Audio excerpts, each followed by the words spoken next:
Ever wonder how to get over insecurities? In this video, I share one way of overcoming them and how, when you do, you are empowered to choose who you want to become. Hi friends, welcome back to my channel. This is the last video in my series Identity 101 titled Accept and Love Who You Are. If you haven't seen the other videos in this series, be sure to check them out. I'll put a link to them in the description box below. In this video, I talk about accepting yourself for who you are. This is hard for many, but it is key for moving forward and getting to the place where you are empowered to decide who you want to become based off of your values and your principles. Insecurities. We all have them. They are that nagging battle in our minds that make us want to shrink back, shrivel up, and quit. But some of us face more insecurities than others. When you don't know your identity, you lack that firm, secure foundation on which to face the world from. To fight the battle of insecurities, we must first accept and love who we are. Then we can define who we want to become and move towards change, and begin to grow into becoming that person. Carl Rogers said this: "The curious paradox is that when I accept myself just as I am, then I can change." I used to struggle with self-love. I wasn't comfortable in my own skin. I was a tomboy, and I didn't like being a woman. I didn't like the shape of my body, and I was too thick for my own liking. My baby fat was lingering longer than I thought it should into my 20s. I felt like an ugly duckling, and I hated all things girly and feminine, so that didn't help. Then one day I heard a message from Abby Stumvall, one of my pastors at the time, and she shared her own powerful story about learning to love herself, body flaws and all. It was that day that I made the decision to begin to love myself. Because love is a choice. We can choose to love whether we feel it or not. If you relate to my story at all, I encourage you to do the same thing I did, which was look in the mirror and say out loud, "I love you, Amy." Insert your name.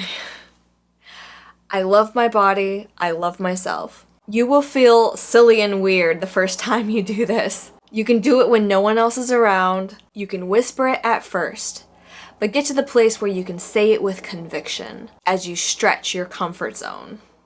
My self-acceptance journey was a long one, but it began with this simple declaration of love instead of the constant hate, judgment, and negativity that I would cast on myself.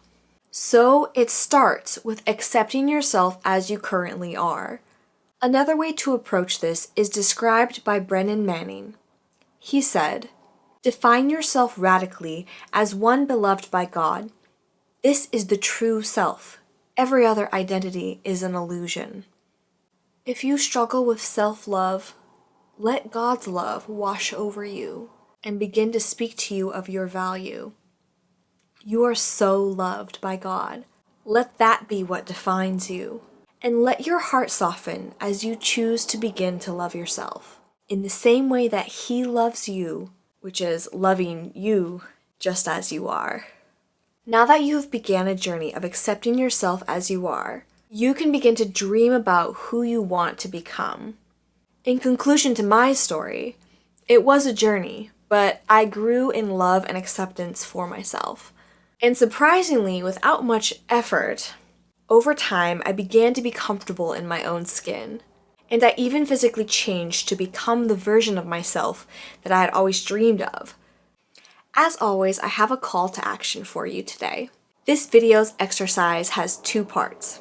First, write out a statement of love and acceptance for yourself, including those areas you would normally shame. I want you to write out love for yourself. Now, read it out loud. Second, write out a vision statement of who you want to become. Define who you want to be. This can be character traits, attributes, how you want people to experience you as you interact with them. and how you want to impact them. Now read that statement out loud. If you just completed that exercise, congratulations. You've taken big steps both towards growing in love for yourself and becoming powerful in defining who you want to become. Give yourself lots of grace for the journey, because that is what this life is. We are all on a path of growth, and growth takes time, effort, and consistency. If you haven't already, I hope you'll subscribe to my channel for more videos like this that will inspire you on your own growth journey. I'll be releasing more tips, tools, and sharing my own experiences in pursuing self-growth, helping you with productivity, vision and goals, and pursuing your dreams. This concludes my Identity 101 series. I hope you found this content helpful. If you haven't seen the other videos in this series, be sure to watch them.